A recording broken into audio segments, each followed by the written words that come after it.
کہ نبی اکرم صلی اللہ تعالی علیہ وسلم نے ارشاد فرمایا، وہ مومن جو لوگوں کے ساتھ مل کے زندگی بسر کرے اور لوگوں کی طرف سے آنے والی تکالیف پر صبر کرے، وہ مومن اس مومن سے افضل ہے جو زندگی تنہا گزارتا ہے۔ وہ لوگوں کی طرف سے آنے والی کسی مشکل پر اسے صبر نہیں کرنا پڑتا، افضل وہ ہے جو لوگوں کے بیچ رہے۔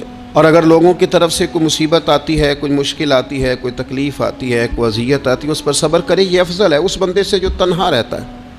اسلام نے رہبانیت سے منع کیا، مل جل کے رہنے کا کہا۔ کوئی انسان سامنے ہوتا ہے تو کوئی اسے بات بھی کر ہی لیتا ہے۔ یہ تو بزدلی ہے نا کہ انسان اس لیے کونے میں چلا جائے کہ کوئی آدمی مجھے تکلیف نہ دے۔ جب انسان سفر طے کرتا ہے، منزل کی طرف جاتا ہے، تو سارے راستے اسے پکے نہیں ملتے، کچھ راستے کچے بھی ہوتے ہیں، دشوار گزار بھی ہوتے ہیں، لیکن اگر وہ جد و جہد والا ہے، کسی منزل تک پہنچنے والا ہے، تو پھر اسے راستے کی پرواہ نہیں کرنی چاہیے، اسے منزل کا شوق پیدا کرنا چاہیے۔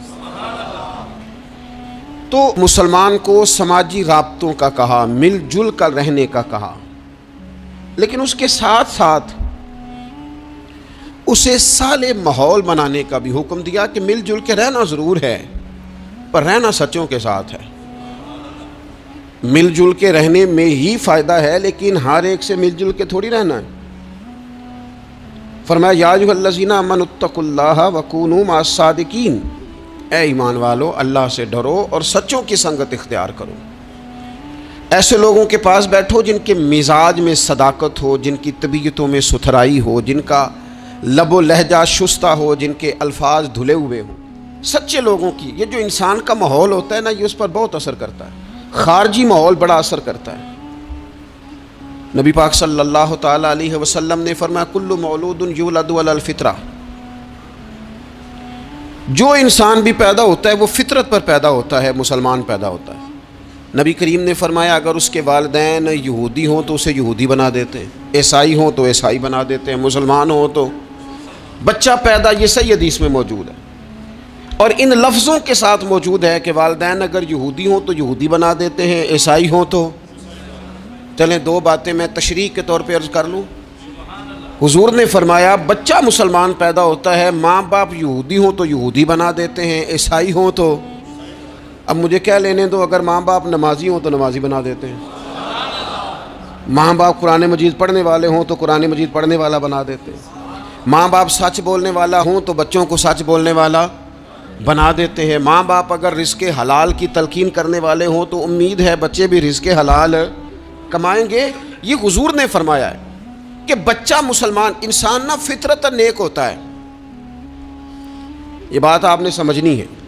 فی نفس ہی انسان مسلمان ہوتا ہے، فطرت پر پیدا ہوتا ہے۔ جھوٹ بولنے والا جو بندہ ہے نا، جو جھوٹ بولتا ہے، وہ بھی جھوٹ سے نفرت کرتا ہے۔ آپ جھوٹے کو جھوٹا کہیں وہ ناراض ہو جائے گا۔ انسان فطرتاً، کوئی نہیں سمجھ آئی آپ کو میں نے کیا کہا ہے؟ انسان فطرتاً فی نفس ہی نیک ہوتا ہے، مسلمان فی نفس ہی پرہیزگار ہوتا ہے، اس کے مزاج میں اللہ نے نیکی۔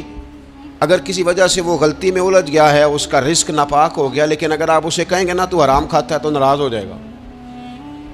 کسی وجہ سے کھا رہا ہے، اللہ معاف کرے، پر کہیں گے تو ناراض۔ یہ اچھا لوگ کیا کہتے ہیں؟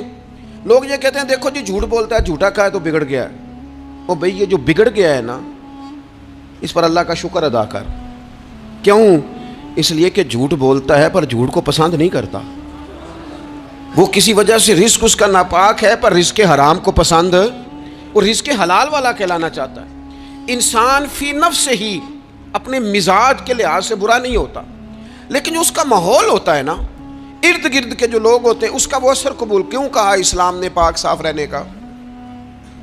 کیوں کہا طہارت کا؟ کیوں کہا صفائی نصف ایمان ہے؟ کیوں کہا کہ تم پاکیزہ رہو، یہ اسلام کا پسندیدہ عمل ہے؟ اس لیے کہ جب انسان کا ماحول صاف ستھرا ہوتا ہے تو اس کی طبیعت صاف ستھری ہوتی ہے۔ آپ 2-4 دن غسل نہ کریں تو کیا 2 من مٹی چڑھ جاتی ہے بندے پہ؟ کیا اس پر کلو کے حساب سے گرد چڑھتی ہے؟ کچھ بھی نہیں ہوتا، لیکن وہ جو تھوڑی سی بھی گرد ہوتی ہے وہ وجود کو، طبیعت کو ثقیل کر دیتی ہے۔ آپ جب غسل کر لیتے ہیں تو آپ کو خود بخود اپنا آپ ہلکا ہلکا سا محسوس ہوتا ہے۔ یہ صفائی ستھرائی پاکیزگی ماحول کی یہ پسندیدہ عمل ہے۔ نبی اکرم صلی اللہ تعالیٰ علیہ وآلہ وسلم نے اس ماحول کی خوبصورتی کو پسند کیا اور حضور نے فرمایا ایسے لوگوں کے پاس بیٹھا کرو جن کے لہجے پاکیزہ ہوں، جن کا انداز اچھا ہو، اور مثال دی نبی پاک علیہ السلام۔ حضور فرمانے لگے اچھے دوست کی مثال اس طرح ہے جس طرح عطر فروش کی مثال ہوتی ہے۔ اگر کوئی اس سے سامان نہ بھی خریدے، سودا نہ بھی خریدے تو خوشبو تو آتی ہے نا۔ اور نبی پاک علیہ السلام فرمانے لگے برے دوست کی مثال دھونی دینے والے کی طرح سے، جس طرح اس کے پاس کچھ شخص بیٹھے تو اور کچھ بھی نہ ہو تو دھواں تو آئے گا کہ نہیں آئے گا، اسے کچھ نہ کچھ اس کے کپڑوں تک گرد پہنچے گی۔ اپنے ماحول کو ٹھیک رکھنا، اپنے ارد گرد صالحیت پیدا کرنا اور اپنے دائیں بائیں نفاست پسندی کو لانا، یہ انسان کی بڑی ذمہ داریوں میں سے ذمہ داری ہے۔ ہمیں ہمارا دین منع کرتا ہے کہ کسی قوم کا طرز نہ اختیار کرو، مشابہت نہ اختیار کرو، کسی غیر مسلم کے طریقوں کو نہ اپناؤ۔ فرمایا جس نے کسی غیر کا طریقہ اپنایا وہ انہی میں سے ہے۔ کسی غیر قوم سے مشابہت نہ اختیار کرو، اپنی الگ تمہاری تہذیب ہے، تمدن ہے، تم اگر اپنے طریقوں پر رہو گے تو نفاست پسند رہو گے، تمہارے ماحول میں اس کا اثر نہیں آئے گا۔ آپ دیکھ لیں، غور کر لیں، ہمارے ماحول میں آج کتنی خطرناک چیزیں داخل ہو گئی ہیں، نہ چاہتے ہوئے بھی داخل ہو گئی ہیں، نہ چاہتے ہوئے بھی۔ کئی جگہ پہ ویسے سفر کر کر کے بندہ نڈھال ہو جاتا ہے، جا کے نڈھال ہو، پھر کچھ ایسی جگہوں کی اگر دعوت ملتی ہے آپ کو تو آپ ویسے ہی پریشان ہو جاتے ہیں۔ یعنی اگر پہلے تو یہ ہوتا تھا کسی بزرگ کا عرس منانا ہے، اب دعوت ملتی ہے کہ ان کا یوم ولادت ہے، اس پہ جلسہ کرنا ہے۔ میں نے کہا پہلے عرس گن لو سال کے کتنے ہیں، اور اگر ایک ایک کے دو کرو گے تو پھر بتاؤ تمہارا خرچہ کتنا کو ہوگا، اور تم کہاں تک بات لے کے جاؤ گے۔ کچھ چیزوں کو نارمل رہنے دو۔ ایک ہستی کا میلاد منایا ہے پوری دنیا نے، اور وہ رسول پاک کی ذات گرامی۔ باقی تو ہم نے کبھی نہیں دیکھا۔ آپ نے کبھی دیکھا حضرت صدیق اکبر کا یوم ولادت منایا جا رہا ہو، حضرت عمر کا، حضرت عثمان کا، مولا علی کا؟ تو یہ باقیوں کو کیا مسئلہ ہو گیا ہے؟ تھوڑا سا اعتدال میں رہیں، تھوڑا سا معتدل رہیں، درمیانی چال چلیں۔ جب وہ عظیم ہستیاں جن کا طریقہ دین ہے، حضور نے فرمایا میرے طریقے پر بھی چلو اور میرے خلفائے راشدین کے طریقے پر بھی چلو، جب وہاں جن کا طریقہ بہت ہمارے لیے بہرحال دستور حیات ہے، جب ان لوگوں کے لیے چیزیں نہیں ہیں تو بعد والے اس قدر شدت کے ساتھ اگر یہ کام کریں گے تو بات دور نکل جائے گی، پھر اس کو سمیٹنا سنبھالنا آسان نہیں رہے گا۔ تو فرمایا کسی قوم سے مشابہت نہ اختیار کرو، اس لیے کہ تمہارے ماحول میں پھر کچھ ایسی چیزیں آ جائیں گی جو ٹھیک، یہ کتنی رسمیں آئی ہیں ہمارے، مہندی کہاں سے آئی ہے؟ ہماری اپنی ہے کہ غیروں کی ہے؟ یہ مائیاں کہاں سے آئی ہیں؟ اپنی کہ غیروں کی؟ یہ جتنی رسومات ہیں، جتنی میں نے ایک دفعہ سرچ کی، تھوڑی سی میں نے تحقیق کی تو ایسی ایسی عجیب رسمیں سننے کو ملی۔ لڑکا بیاہ کے گھر آیا ہے، اس کی اماں اس کے چہرے کے اوپر سے پانی پھیر رہی ہے، یہ تو خالص ہندوؤں کا طریقہ ہے، کسی کے چہرے کے گرد پانی پھیرنا خالص۔ وہ بیاہ کے واپس آیا، یہ آپ کیا کر رہے ہیں؟ اور پھر کہتے ہیں اماں کو پانی نہ پینے دینا ورنہ بیماریاں ادھر چلے جائیں گی۔ کیا بات کرتے ہو؟ اسلام اس اوہام پرستی کا درس دے گا؟ کسی قوم کی مشابہت نہ اختیار کرو ورنہ تم انہی میں سے ہو جاؤ گے۔ اپنے ماحول کو، ارد گرد کے ماحول کو ستھرا رکھو، پاکیزہ رکھو، صاف ستھرا رکھو، اس میں طہارت رکھو۔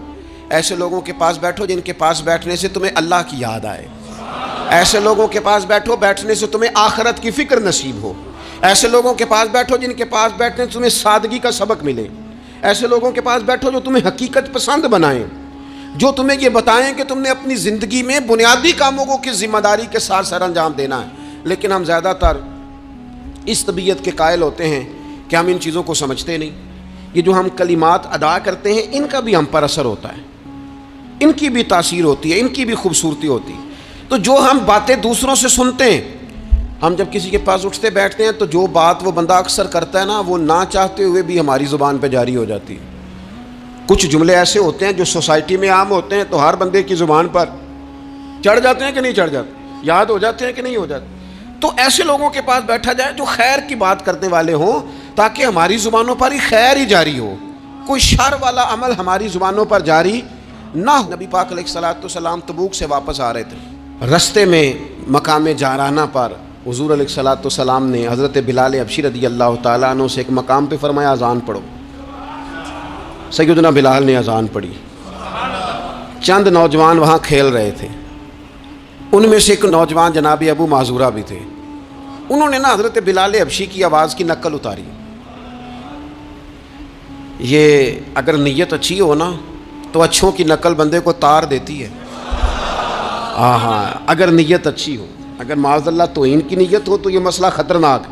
حضرت موسیٰ علیہ السلام کے زمانے میں ایک شخص تھا تو جناب موسیٰ کی نقل اتارتا تھا، اس کا انتقال ہو گیا تو رب کریم نے فرمایا اس لیے اسے معاف کر دیا ہے کہ ادائیں تو میرے کلیم کی اپناتا تھا، ادائیں تو میرے کلیم کی اپناتا تھا.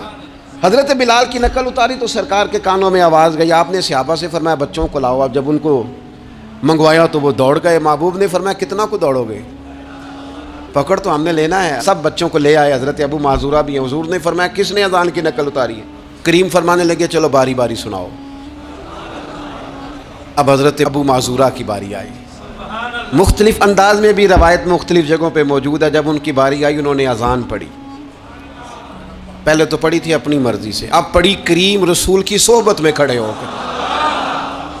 اور یار حد ہو گئی جو نبی پاک کے سامنے کھڑا ہو کے کہے اشہد ان لا الہ الا اللہ، جو حضور کے سامنے کھڑا ہو کے کہے اشہد ان محمد رسول اللہ، پھر وہ بندہ خالی رہ جائے. حضور نے فرمایا کتنی سونی ہے تیری آواز. اور پھر سرکار نے ان کے سر پہ ہاتھ پھیرا، پھر ان کے دل پہ ہاتھ پھیرا. تھوڑی دیر ہوئی ایک آیا کالیاں زلفاں والا، ایویں تھوڑی دیر ہوئی ایک آیا کالیاں زلفاں والا، دو کڑیاں میرے من وچ رکیا ہے تے کر گیا نور اجالا. ہر چیز تبدیل ہو گئی. محبوب نے دعا کیا اللہ انہیں اسلام کی ہدایت دے دے. حضرت ابو معذورہ کہتے ہیں چند منٹوں میں میرا ماحول بدلا، میری تقدیر بھی بدل گئی، میں کلمہ پڑھ کے مسلمان ہو گیا.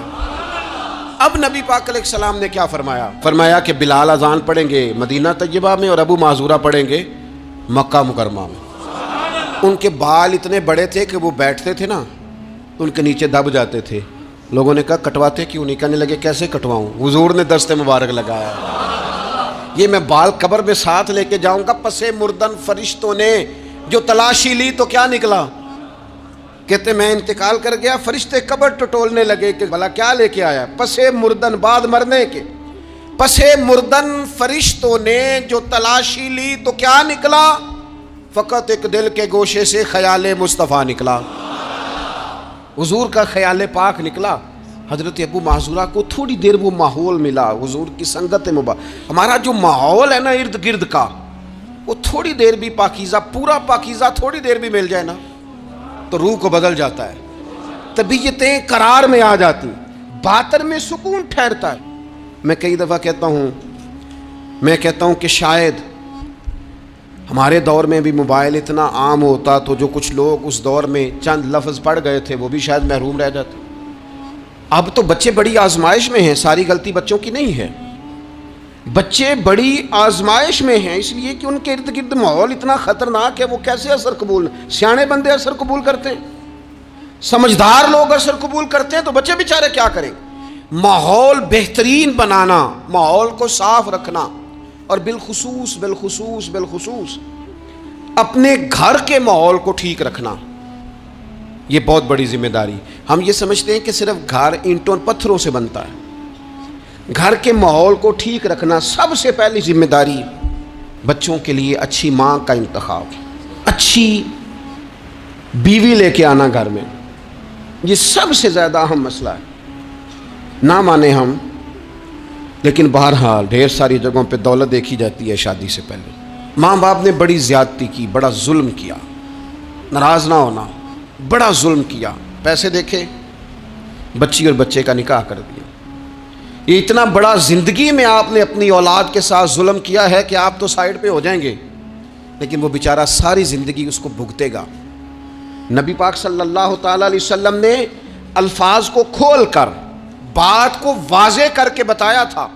ایک تو ہوتا ہے نا کہ آپ کو کسی تشریح میں جانا پڑے، حضور نے بالکل کھول کے فرمایا کہ عورتوں سے محض ان کی خوبصورتی کی وجہ سے شادی نہ کرنا، اس لیے کہ خوبصورتی ان کو ہلاکت میں ڈال دے گی.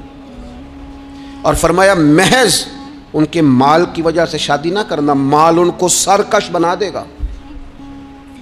یا رسول اللہ صلی اللہ تعالی علیہ وسلم پھر کیا کریں؟ تو محبوب فرمانے لگے ان کی دینداری کی وجہ سے ان سے شادی کرنا. اور یہ ابن ماجہ میں لفظ موجود ہیں. اللہ کے محبوب علیہ الصلوۃ والسلام فرمانے لگے کان میں سوراخ والی کالے رنگ کی باندی اگر دیندار ہو تو تمہارے لیے بڑی بہتر ہے. باندی ہو، رنگ سیاہ ہو، کان میں سوراخ ہو، اس سے نکاح کر لینا. شرط یہ ہے کہ دیندار ہو. بہت اثرات ہیں ماں کے، لہٰذا اس انتخاب کے اندر باریکی کا مزاج پیدا کریں اگر اپنے گھر کا ماحول ٹھیک رکھنا چاہتے ہیں. اور اگر ماحول ٹھیک نہیں ہے تو پھر آپ کروڑوں روپیہ لے آئیں، جس کے بچے ہی ناکام ہو گئے اس کے پیسے کیا کریں گے؟ آپ بہت بڑا گھر بنا لیں لیکن اگر بچے ہی ناکام ہو گئے تو آپ کی بڑی حویلی کیا کارنامہ سر انجام دے. اور اسی طرح کا معاملہ مرد کے ساتھ بھی ہے. نبی پاک علیہ الصلوۃ والسلام نے فرمایا جب تمہیں ایسے لوگ پیغام نکاح دیں جن کا دین اور اخلاق اچھا ہو تو پھر اپنی عورتوں کا نکاح ان سے کر دو. اگر ایسا نہیں کرو گے تو زمین میں فتنہ برپا ہوگا، فساد ہوگا. نیک مرد جب ملے تو پھر اس کے ساتھ نکاح کرو. صحیح بتانا، خالی نیک دے کے رشتہ دے دیا جاتا ہے؟ نیک ہے، دیندار ہے، اچھے اخلاق والا ہے، خالی تقوی دیکھ کے لوگ رشتہ دیتے ہیں؟ بڑا کچھ دیکھا جاتا ہے، بڑا پس منظر دیا. تو تنخواہ تھوڑی ہو تو کہتے ہیں کماتا ہی کچھ نہیں. اگر تو بہو آئے تو پھر تو اس کے نصیب کا رزق ہے، اگر بیٹی نے جانا ہو تو پھر اس کے نصیب کا رزق نہیں ہوتا. تو جن رشتوں کی بنیاد لالچ پر رکھی جاتی ہے وہاں گھر کا ماحول درست رکھنا ممکن نہیں رہتا.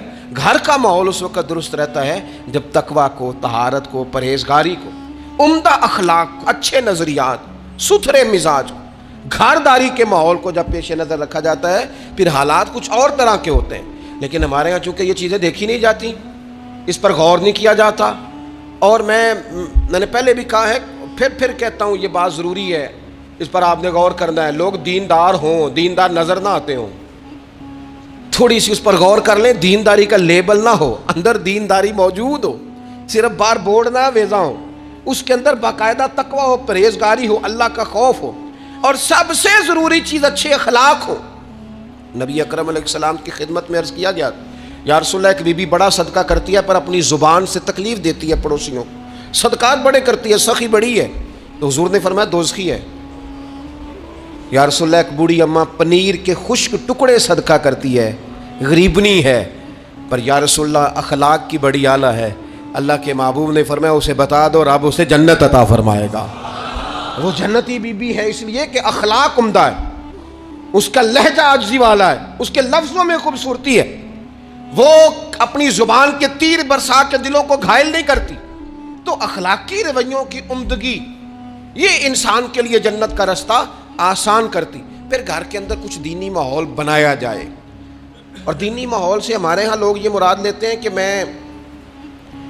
میں جناب اچھی باتیں کروں، عمدہ تقریر کروں گھر کے اندر، میں اپنے بچوں کو واقعات سناؤں صحابہ اور اہل بیت کے. بڑی اچھی بات ہے، اس سے بھی انقلاب آئے گا. لیکن ہمیں پتہ ہے نبی پاک علیہ السلام نے کیا فرمایا. حضور نے فرمایا کچھ نفل نماز گھر میں بھی پڑھا کرو. تم اپنی عبادات کا ماحول گھر کے اندر بناؤ، تمہاری طبیعت گھر میں لگے، تمہارا گھر سجدے سے آباد ہو. نبی اکرم صلی اللہ تعالیٰ علیہ وآلہ وسلم نے فرمایا اپنے گھر کے اندر کچھ وقت گزارو عبادت میں. خود بخود تمہارے بچوں کو ہم نے دیکھا ہے گھر کے اندر نماز کی نیت باندھے تو جس چھوٹے بچے کو بالکل پتہ نہیں نہ ہوتا نماز کیا ہے، وہ بھی ساتھ آ کے کھڑا ہو جاتا ہے. سجدہ نہ کرنا آئے تو مصلی پہ لیٹ جاتا ہے. گھر کے اندر دین کی آپ تقریر نہ شروع کریں، آپ عمل کریں. آپ کا لہجہ میٹھا ہے تو مٹھاس آگے تقسیم ہوگی. آپ کے بچے جو انداز آپ کے والدین کے ساتھ آپ کا دیکھیں گے وہ رویہ آپ کے ساتھ اختیار کر لیں گے. اگر سچائی کا پہلو گھر کے اندر آئے گا تو بچے سمجھیں گے ہمیں سچ بولنا ہے. اگر وہ کبھی اپنے باپ کو حضور کی یاد میں روتا دیکھیں گے تو وہ بھی کہیں گے مدینے جانا ہے. اگر وہ کبھی نبی پاک علیہ الصلوۃ والسلام کی محبت کی گفتگو دیکھیں گے تو خود بخود وہ بات اتر جائے گی. گھر کے اندر اگر بڑا کچھ ہوتا ہے، آج ہی میرا دل کر رہا ہے میں نے پکوڑے کھانے، آج میرا دل کر رہا ہے فلاں چیز گھر میں لائی جائے، تو کبھی کبھی یہ بھی دل کرنا چاہیے کہ آج میرا دل کر رہا ہے گھر میں سورہ یاسین پڑھی جائے، آج میرا دل کر رہا ہے گھر میں اللہ کا ذکر کیا جائے. نبی کریم صلی اللہ تعالیٰ علیہ وسلم نے فرمایا ایک وہ گھر ہے جس میں اللہ کا ذکر ہوتا ہے اور ایک وہ گھر ہے جس میں اللہ کا ذکر نہیں ہوتا. ان دونوں گھروں کی مثال زندے اور مردے کی ہے. جہاں رب کی یاد ہوتی ہے وہ گھر زندوں کا ہے. جہاں اللہ اللہ کی جاتی ہے وہ گھر زندوں کا ہے، جہاں رب کو پکارا جاتا ہے، دعائیں مانگی جاتی ہیں، وہ گھر زندوں کا ہے۔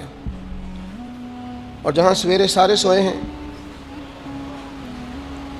رات کو اعلیٰ کھانا کھایا، انہوں نے ٹھنڈے کمرے میں آرام کیا، ان کے لیے ساری نعمتیں ہیں، لیکن یہ کس قدر تکلیف کی بات ہے کہ نماز فجر کے لیے کسی ایک کی بھی آنکھ نہیں کھل۔ یہ تو مردوں کا گھر ہے، یہ کوئی زندوں کا گھر ہے؟ یہ تو حضور علیہ السلام نے فرمایا زندہ اور مردہ کی مثال ہے، جہاں اللہ کی یاد کی جاتی اور جہاں نہیں کی جاتی۔ اپنے گھروں کو، اپنے گھروں کے ماحول کو اللہ کے ذکر کے ساتھ آباد کرنا۔ اور پھر ایک اور بات، جب ہم اچھے لوگوں کے پاس بیٹھتے ہیں تو اچھائی لے کے لوٹتے ہیں، اور یہ ہمارے ہاں نا ایک بہانہ آج کل بنا لیا گیا ہے کہ اچھے لوگ ملتے نہیں۔ بھئی ہم لوگ نا اچھے لوگ ڈھونڈتے ڈھونڈتے آہستہ آہستہ معاذ اللہ معصوم لوگ ڈھونڈنے شروع کر دیتے۔ ہم کہتے ہیں ہمیں ایسا بندہ ملے جس میں غلطی کوئی نہ ہو، جس میں بالکل غلطیاں ہو وہ شیطان ہوتا ہے، اور جس میں بالکل نیکیاں ہو وہ فرشتہ ہوتا ہے، جس میں کچھ نہ کچھ کوتاہیاں ہوں لیکن خیر کا غلبہ ہو وہی تو بندہ مومن ہوتا ہے۔ حضور علیہ السلام نے فرمایا ہے کہ آدم کے ہر بیٹے سے خطا ہو جاتی ہے، لیکن بہترین خطا کار وہ ہے جو جلدی توبہ کر لیتا ہے۔ ہم یہ چاہتے، مجھے جی کو بندہ نہیں ملا ساری زندگی، نہیں آپ بندہ نہیں ڈھونڈ رہے تھے، آپ تو معاذ اللہ معصوم عن الخطا ڈھونڈ رہے تھے، وہ نبیوں اور فرشتوں کے علاوہ کوئی نہیں ہوتا۔ آپ کو دیکھنی چاہیے تھی جہاں سے کچھ خیر مل رہی تھی وہاں فوراً حاصل کر لیتے، جہاں سے کوئی اچھائی مل رہی تھی وہاں سے فوراً حاصل کر لیتے۔ ہمارے بزرگان دین، ان سے لوگوں نے خیر پایا ہے، ان کی زندگیوں کو ڈسکس نہیں کیا۔ ہمارا یہ ماحول بن گیا کہ ہم نے ایک دوسرے کو ڈسکس کیا ہے اور رج کے کیا ہے، لیکن کہیں سے خیر ملتی تھی تو وہ خیر حاصل ہے۔ ہمارے ذمے تو یہ تھا کہ نبی پاک علیہ السلام نے فرمایا حکمت مومن کی گمشدہ میراث ہے، جہاں سے تمہیں خیر میسر آتی ہے اپنے حصے کی سمیٹو، اس پر عمل کرو۔ ہم نے کیا کیا؟ ہم نے وہ بندے نے خیر دی تھی، پھر ہم نے ٹٹولنا شروع کیا، پھر ہم نے تھرمامیٹر لگا اور اپنا اپنا کرائیٹیریا، اپنا اپنا معیار بنا کے لوگوں کو تولا۔ نتیجہ کیا نکلا؟ ساری زندگی تولتے ناپتے گزر گئی۔ خیر پانے والے خیر پا کے چلے بھی گئے، نصیحت لینے والے نصیحت لے کے چلے بھی گئے، جنہوں نے عمل کرنا تھا انہوں نے عمل کر بھی لیا، اور کچھ ایسے تھے بیچارے ساری زندگی ٹٹولتے ہی رہے، ساری زندگی طے ہی کرتے رہے، ساری زندگی انہوں نے۔ ہمارے صاحب رحمۃ اللہ علیہ کی خدمت میں ایک شخص آیا، اس نے کہا جی میں نے دنیا دیکھی ہے، مجھے کوئی بندہ پسند نہیں آیا، اور اب آپ کی شہرت سنی ہے تو میں زیارت کے لیے آیا ہوں۔ تو حضرت قبلہ عالم رحمۃ اللہ علیہ وہ بڑی تھوڑی باتیں کرتے تھے، اور جو کرتے تھے وہ کمال کرتے تھے۔ وہ فرمانے لگے آپ کھانا کھائیں، فقیر کے لائق کو حکم ہو تو کریں، باقی چونکہ آپ نے کافی دنیا دیکھی ہے تو وہ جتنے آپ دیکھ آئے ہیں میں ان سب سے زیادہ گناہ گار ہوں، لہٰذا اگر آپ اتنے لوگوں کو دیکھنے کے بعد یہاں آئے ہیں تو آپ کو یہاں سے کچھ نہیں ملنے والا، اس لیے کہ ہم تو ان سب سے چھوٹے ہیں، ہمارا یہ معیار ہے۔ یہ عاجزی، یہ انکساری، یہ درد، اس شخص کو اگلا سوال کرنے کا موقع ہی نہ ملا۔ کہنے لگا مجھے بیعت فرما لیں، تو کہنے لگے نہیں نہ، اتنی تنقیدی نظریں اور اتنا گہرا مطالعہ، تھوڑے عرصے کے بعد آپ پریشان رہنے لگ جائیں گے۔ آپ جائیں، ابھی ڈھونڈیں، ابھی تلاش کریں، بھی آپ کو وقت لگے گا، آپ تھوڑا گھوم لیں۔ زندگی میں کچھ لوگ خیر پا ہی نہیں سکے، انہیں اچھے لوگ ملے ہی نہیں، حالانکہ یہ میرے نبی پاک کی امت ہے۔ میں بڑی بات کرنے لگا ہوں، بڑی، اگر آپ کی سمجھ میں آئے تو یہ حضور کی امت ہے، کنتم خیر امت، یہ نبی پاک پر نازل ہونے والے قرآن کا فیصلہ ہے۔ اور میرے رسول پاک علیہ السلام نے فرمایا میری امت میں سے بڑی جماعت، سواد اعظم ہمیشہ حق پہ رہے گی، بڑے لوگ ہمیشہ حق پہ رہیں گے، اور حضور نے فرمایا میرے دین پر ہمیشہ عمل کیا جاتا رہے گا۔ تو قرآن و حدیث تو کہتے ہیں خیر والے لوگ موجود ہوں گے، تو جسے مل نہیں رہے، اور ایک دو چار لوگ نہیں، جماعت کہا، کتاب و سنت کہہ رہی ہے لوگ ہیں ملیں گے، اور جس کو مل نہیں رہے اس کا معنی یہ ہے کہ وہ سامنے والے کا چہرہ تو صاف کر رہا ہے پر اپنی اینک کا شیشہ صاف نہیں کر رہا، وہ سامنے سے آئینے کو تو الزام دے رہا ہے، مندے بندے نو میں لبن ٹریا تے جاگتے ملیا نہ کوئی، اپنے اندر چاہتی پائی تے میتھوں برا نہ کوئی۔ جو لوگ خیر، اچھے لوگوں کو ڈھونڈیں اور اچھائی سے فیض پائیں، اس سے فیض حاصل کریں۔ جو لوگ بھی ڈگریوں پر بحث کرتے ہیں نا، ٹیچر آئے ایف اے کے، بی اے کے، ایم اے کے، انہوں نے آتے ہی کلاس میں کہا کتابیں نکالو بھائی، پہلے دن فرسٹ ایئر کی کلاس بیٹھی ہے، سمجھ لیں اردو کے ٹیچر، کتابیں نکالو۔ تو ایک اسٹوڈنٹ صاحب اٹھ کے کھڑے ہو گئے، انہوں نے کہا سر جی پہلے آپ یہ بتائیں کہ آپ نے ایم اے اردو کیا ہوا ہے، پھر آپ یہ بتائیں کہ ایم اے کے بعد آپ نے بی ایڈ یا ایم ایڈ کیا ہے، پھر یہ بتائیں کہ آپ میرٹ پہ ہیں کہ سفارش پہ ہیں۔ اگر یہ 3 سوال اسٹوڈنٹس کرے تو استاد جواب دے دے گا؟ ہاں، ایسے شاگرد کے لیے ڈنڈا سوٹا چلایا جا سکتا ہے، بھئی تو کتاب کھول، تو کون ہوتا ہے یہ پوچھنے والا؟ تیرا یہ کام نہیں۔ یہ مجھ سے پوچھے گا کالج کا پرنسپل، یا مجھ سے پوچھے گا اس ادارے کا ہیڈ جو مجھ سے بڑا ہوگا، اسے میں ڈگری دکھاؤں گا، تو کون ہوتا ہے؟ تیرے ذمہ یہ آیا ہے کہ تو مجھ سے پڑھ، کتاب کھول، میں تجھے پڑھاؤں، یہ تیری ذمہ داری۔ میرے دور کا سب سے بڑا مسئلہ یہ ہے کہ لوگوں نے کہا اولیاء کی ڈگریاں چیک کریں گے، معاذ اللہ یہاں تک کہ کہا پہلے صحابہ کی تاریخ دیکھیں گے، کون کس کے ساتھ مشاجرات میں تھا، پہلے وہ چیک کریں گے، پھر فیض پائیں گے۔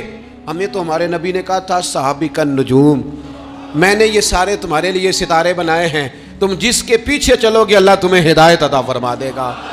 لیکن یہاں لوگوں نے کہا ہم ڈگریاں دیکھیں گے، نقصان کیا ہوا؟ بے فیض رہ گئے، نتیجہ کیا نکلا؟ پا کچھ نہیں سکے۔ لازمی طور پر رزلٹ یہ برآمد ہوا کہ شر ہی شر پھیل گیا، فتنہ ہی فتنہ ہو گیا۔ ہمارے ذمے تو خیر لینا تھا، خیر نہیں لی، ڈگریوں پہ بحث کی، نتیجہ غلط برآمد ہوتا ہے۔ اپنی مومن کی گمشدہ میراث ہے حکمت، جہاں سے خیر کی بات ملے اسے لو۔ حضرت عبداللہ ابن عباس آپ فرمایا کرتے تھے بس ایک کام کرنا، لا تجالسوا اہل الہوا، جو لوگ ہوائے نفس والے ہوں، برے ہوں، ان کی مجلس نہ کرنا، بروں کے پاس نہ بیٹھنا۔ حضور کیا ہوگا؟ فرمایا اگر ان کے پاس بیٹھو گے نا تو تمہارا دل اور تمہاری روح بیمار ہو جائے گی، روح بیمار ہوگی، دل سخت ہو جائے۔ اپنے ارد گرد کے ماحول میں خیر والے، داتا گنج بخش علی اجویری رحمت اللہ تعالی علیہ ارشاد فرماتے ہیں کہ ایک بندہ طواف کعبہ کر رہا تھا، بیت اللہ شریف کا طواف کر رہا تھا، اور وہ طواف کرتے کرتے نا دعائیں مانگ رہا تھا، یا اللہ میرے دوستوں کو نیک کر دے، یا اللہ میرے دوستوں کو پرہیزگار کر دے، یا اللہ میرے دوستوں کو اچھا کر دے۔ داتا صاحب فرماتے میں نے اس کا بازو تھام لیا، میں نے کہا یہ کیا دعا ہوئی، کوئی اپنے لیے بھی مانگ۔ تو کہتے ہیں وہ کہنے لگا حضور اگر میرے دوست نیک ہوئے تو میں انشاءاللہ خود بخود ہی ہو جاؤں گا، اگر میرے ارد گرد کا ماحول ٹھیک ہوا تو مجھے بھی خیر کی طرف لے جائیں گے۔ اپنے ماحول میں تقویٰ لایا جائے، صالحیت لائی جائے، ارد گرد کے ماحول کو اللہ رسول کی باتوں سے آراستہ کیا جائے، خیر بانٹنے کی کوشش کی جائے۔ میں دیکھتا ہوں تلخ تلخ طبیعتیں ہیں، پریشان پریشان لوگ ہیں، رج کے سوئے ہیں، رج کے کھایا ہے، اور اچھی جگہ پہ اللہ نے رہنے کا موقع دیا ہے، لیکن طبیعت کو قرار نہیں ہے۔ کیوں؟ اس لیے کہ جسم سیر ہو گیا، روح پیاسی ہے، باطن تڑپتا ہے، اس کے اندر بھوک ہے، درد ہے۔ جب ہم خیر والی مجالس برپا کریں گے، وہ صحابہ کی محفلیں جہاں علمی باتیں ہوتی تھیں، جہاں خیر کی گفتگو ہوتی تھی، جہاں حضرت عمر فاروق کے گرد بہت سارے صحابہ بیٹھے، حضرت عبداللہ ابن عباس کو آپ اکثر قریب بٹھایا کرتے تھے، فرمانے لگے یار میرا دل کرتا ہے قرآن مجید کی ایک سورہ ہے اس کی تفسیر بیان کی جائے۔ میں بھی اپنے فہم کے مطابق کچھ کہتا ہوں، حضرت عمر جیسے لوگ، انداز کتنا عجزی والا ہے، میں بھی اپنے علم کے مطابق بات کرتا ہوں، سارے رائے دو۔ بعض لوگوں کا خیال تھا حضرت عبداللہ ابن عباس کو زیادہ آگے کیوں بٹھاتے ہیں، اتنے اتنے کبار صحابہ کی موجودگی۔ حضرت عمر نے سورہ نصر تلاوت کی، اذا جاء نصر اللہ والفتح ورأیت الناس یدخلون فی دین اللہ افواجا۔ آپ نے بھی کچھ تفسیر بیان کی، کچھ باقی لوگوں نے بھی بیان کی۔ حضرت عبداللہ ابن عباس جوان تھے، 15-16 سال عمر تھی، فرمایا آپ بھی کوئی تفسیر بیان کریں کہ اللہ کی مدد آ گئی، پھر فتح حاصل ہو گئی، پھر آپ دیکھیں گے لوگ فوجوں کی فوجیں دین میں داخل ہو رہے ہیں، اس کی تفسیر آپ بھی بیان کریں۔ حضرت عبداللہ ابن عباس نے پہلے ٹھنڈی آہ بھری، پھر بات کہنے سے پہلے آنسو آئے، پھر فرمانے لگے امیر المومنین اس آیت میں نبی پاک کے وصال ظاہری کی خبر دی گئی ہے، یہ صورت بتاتی ہے کہ اب حضور کے وصال کا وقت آ گیا ہے، اس لیے کہ جب فتح ہو گئی ہے، جب فوجوں کی فوجیں لوگ دین میں آ گئے ہیں، تو اب رب نے کہا فسبح بحمد ربک واستغفر، اب آپ تسبیح پڑھیں، استغفار کریں، اللہ کی حمد کریں، یہ حضور کے وصال کی طرف اشارہ ہے۔ صحابہ بھی روئے، حضرت عمر بھی روئے، عبداللہ ابن عباس بھی روئے، بس وہ رونا ہی تھا کہ محفل کو نیا رنگ مل گیا، اس ماحول کا حسن نور علی نور ہو گیا، یہ کیفیات پیدا ہوں، یہ ماحول ہمارے ہاں بنے، اور یہ بن سکتا ہے۔ اپنے گھروں میں ان چیزوں کو ہم لے کے آئیں، کوئی آج یار میں نے یہ خیر کی بات سنی ہے یہ، اور اگر جواب میں کبھی پتر بھی کہتے ہیں ابا جی آپ نے سنی ہے تو میں نے بھی ایک سنی ہے، میں سناؤں؟ ہمارے ہاں گھروں میں آج بھی بحث ہی ہوتی ہے دین پر، بحث نہیں کرنے کا کہہ رہا، میں یہ کہہ رہا ہوں کہ ایک خیر کی بات ادھر سے آئے، پھر ایک خیر کی بات ادھر سے آئے، اور جہاں دین کی بات اس خوبصورتی سے ہوگی وہاں اللہ کی رحمتیں ہوں گی، وہاں دل نرم ہوگا، وہاں محبتوں کو فروغ ہوگا۔ علمی مجالس میں وقت دیا جائے، خیر کی جگہوں پہ ہم جا کے بیٹھیں، ہم اچھائی حاصل کرنے کی کوشش کریں، ہم حکمت سمیٹنے کی کوشش کریں۔ پرانے لوگ جو تھے وہ بچوں کو کہتے تھے بیٹا دادا کے پاس بیٹھا کرو، نانا کے پاس بیٹھا کرو، تمہیں وہاں سے اچھی بات ملے گی۔ وہ حضرت لقمان حکیم نے اپنے بیٹے سے کہا تھا بیٹا بزرگوں سے تم باتیں سیکھا کرو، اس لیے کہ وہ نا تجربات کی قیمت ادا کر چکے ہیں، انہوں نے قیمت دے کے تجربہ کیا ہے، پھر اس نتیجے پہ پہنچے ہیں۔ فرمایا کرتے تھے ان سے خیر سیکھ لو، تمہیں تجربے کی قیمت دیے بغیر تجربہ نصیب ہو جائے گا، تمہیں تجربے کی قیمت نہیں دینی پڑے گی، خود بخود تمہیں تجربہ نصیب۔ اللہ کریم ہمیں سمجھنے کی توفیق عطا فرمائے۔